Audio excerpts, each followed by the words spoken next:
ধাতুশ্রী, এটা আপনি কি বলছেন? এটা কিভাবে সম্ভব হতে পারে?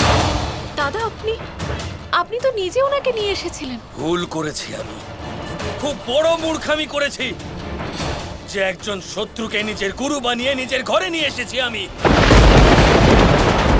কিন্তু দাদা, আপনাকে এসব কে বলেছে?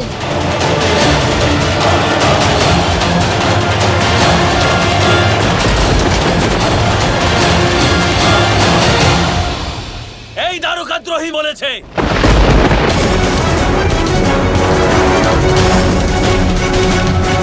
এ আপনি কি বলছেন? আমার পুত্র দ্বারকাদ্রোহী? হ্যাঁ রেবতী, আমাদের এই কুলদ্রোহী পুত্র শুক্রাচার্য শাল্য আর এই রোমহর্ষণ একসাথে মিলিত আছে। এরা সবাই মিলে ষড়যন্ত্র করেছিল, আমাকে মাধ্যম করে আমার কানাইয়ের ক্ষতি করতে চাইছিল, দ্বারকাকে জলমগ্ন করতে চাইছিল। এসব আমি কি শুনছি? এসব কি সত্যি? তুমি এ কি করলে পুত্র? নিজের মায়ের মান সম্মান চিরকালের মতো নষ্ট করে দিলে। যে যুবরাজের মা বলে পরিচয় দিতে আমার গর্ববোধ হতো, তাকে আজ দ্বারকাদ্রোহী নিষাদের মা বলে ডাকবে সবাই।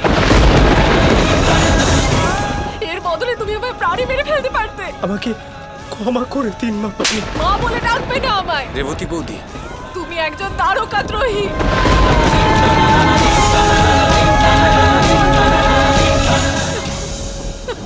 নিশান্ত, আজ তুমি রাধার মন ভেঙে দিলে। আজীবন তোমাকে এত স্নেহ করেছি, আজ এই ফল দিলে তুমি আমায়। এই কুলদ্রোহী অবশ্যই শাস্তি পাবে, কিন্তু তার আগে শেষ করব এই রোমহর্ষণকে, এই পাখণ্ড ভণ্ডকে। রোমহর্ষণ! আমি তো যজ্ঞ চালিয়েই যাব। চোখ খোলার অর্থ হলো মৃত্যুকে আমন্ত্রণ জানানো।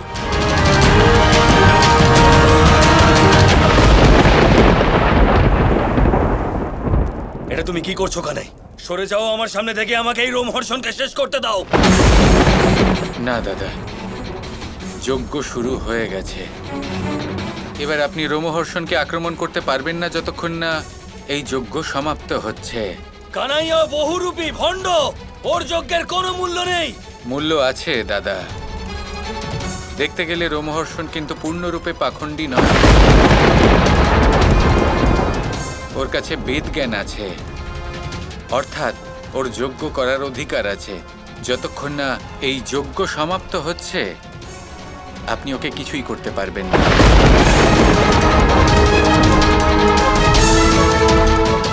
কানাই এই ভণ্ড আমার আবেগে আঘাত করেছে, আমাদের অটুট পরিবারকে ভেঙে দেওয়ার চেষ্টা করেছে। একে আমি কিছুতেই ছাড়বো না। আমি ভেবেছিলাম যে এই যজ্ঞ হবে, কৃষ্ণের সংকল্প পূর্ণ হবে, কিন্তু এই যজ্ঞের সমস্ত আয়োজন শুধু ছলনা ছিল। যে ব্যক্তিকে আমরা আমাদের গুরু বানিয়ে এত সম্মান দিয়ে দ্বারকায় নিয়ে এলাম, সেই আমাদের দ্বারকাকে জলমগ্ন করার পরিকল্পনা করছে। কানাই, তুমি জানো সব থেকে বড় অপরাধ, এর সব থেকে বড় পাপটা কি? যে ও বলরামকে কৃষ্ণের বিরুদ্ধে প্রয়োগ করার ষড়যন্ত্র করেছে। এর থেকে বড় পাপ, এর থেকে বড় অপরাধ আর কিছু হতে পারে না। যে এক বড় ভাইকে অস্ত্র করে তার ছোট ভাইয়ের প্রাণ কেড়ে নেওয়ার জন্য তাকে ব্যবহার করা হচ্ছে। কানাই, এই মুহূর্তে আমার হৃদয় ক্রোধ আর দুঃখে ফেটে পড়ছে। তাই এবার যাই হয়ে যাক না কেন, আমি একে ছাড়বো না কিছুতেই।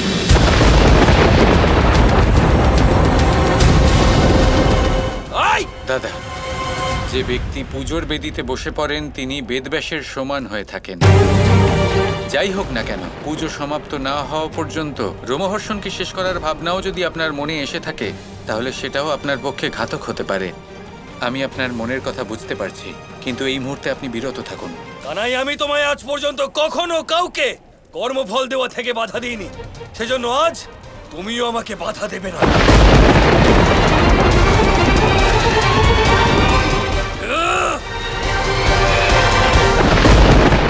যদি এটাই আপনার ইচ্ছে হয় তাহলে তাই হবে। শুধু এটুকু মনে রাখবেন যে এই যজ্ঞ আপনার কানাই কৃষ্ণের নামে সংকল্প করা হয়েছে। রাধা চেয়েছিল এই যজ্ঞ সম্পন্ন হোক। সমগ্র দ্বারকার কল্যাণ নিহিত আছে এই যজ্ঞে। যদি এই যজ্ঞ সম্পন্ন না হয় তাহলে দ্বারকা এবং দ্বারকার প্রত্যেক ব্যক্তি সবার পতন সুনিশ্চিত। রোমহর্ষণকে হত্যা করে আপনি ব্রহ্ম হত্যা করবেন এবং নরকের ভাগীদার হবেন। কিন্তু আপনি এটুকু জেনে রাখুন যে এতে আপনি একা নন, কৃষ্ণও আপনার সাথে থাকবে, আর কৃষ্ণের সাথে রাধাও। এবার সিদ্ধান্ত আপনারই দাদা।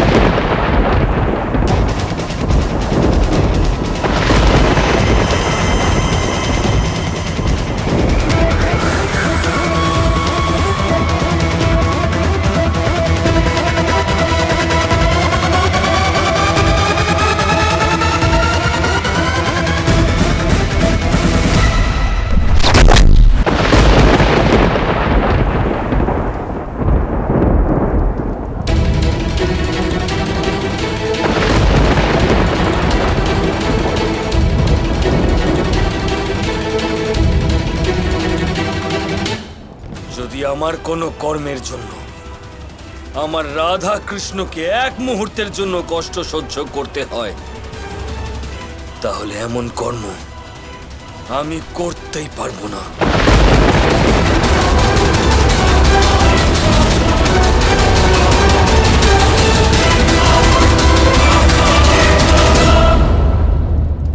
কৃষ্ণর এরকম করার কি দরকার ছিল?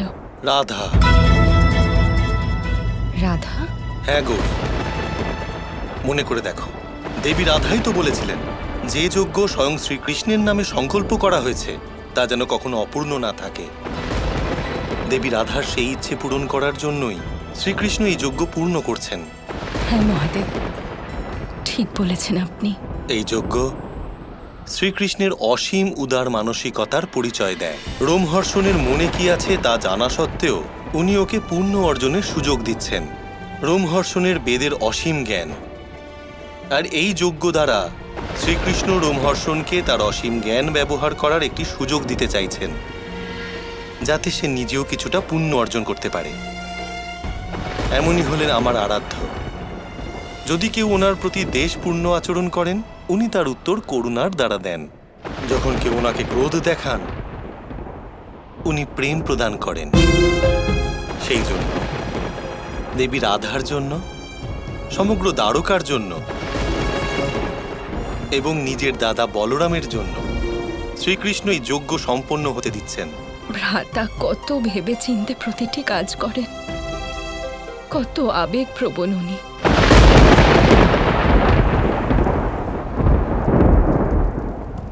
রোমহর্ষণ, আমি খুব ভালো করেই জানি যে তুমি সব কিছু শুনতে পাচ্ছ ভালো করে। তাহলে শুনে রাখো, যত সময় নেওয়ার তুমি নাও, এখন না হলেও আর কিছু সময় পরেই সই, কখনো না কখনো এই যজ্ঞ অবশ্যই শেষ হবে।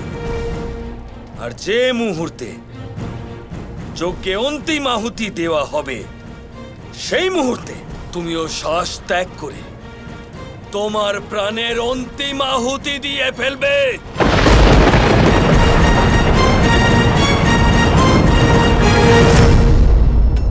শুক্রাচার্য, আমাকে সাহায্য করুন। মূর্খ! এখন সংকটে পড়েছে বলে গুরুর কথা মনে পড়েছে? কতক্ষণ ধরে আমি সম্পর্ক স্থাপনের চেষ্টা করছিলাম, আর তুমি নিজের অহংকার প্রদর্শন করছিলে। ক্ষমা করবেন গুরুদেব। গুরুদেব, কি করবো আমি?